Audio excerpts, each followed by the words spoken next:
So, malinda ta ba? Sige so. Mulit ta. Ayan guys. Samtang nga malinda, sabot-sabot ta. Nagpapahinga ang mga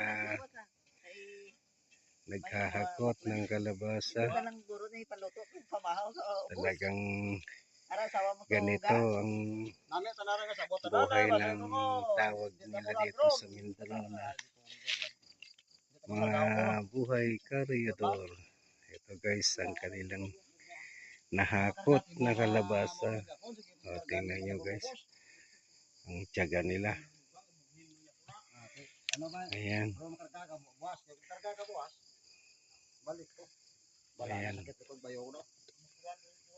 Tingnan nyo guys, lalaki ng kanilang tinapok na kalabasa.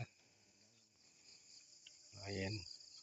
Makaadto sa balay mo. Ang goy wato sa.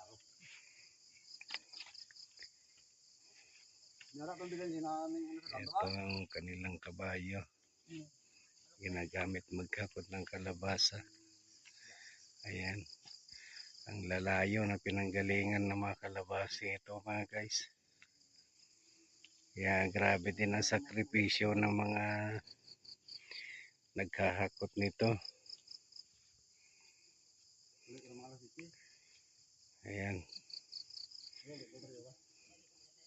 Mga kalahati pa siguro nito ang hahakutin nila mga guys. Kaya balik pa sila bukas. Kailangan pa daw nila magpa-rescue na ibang kabayo. Kaya madadagdagan na naman sila bukas.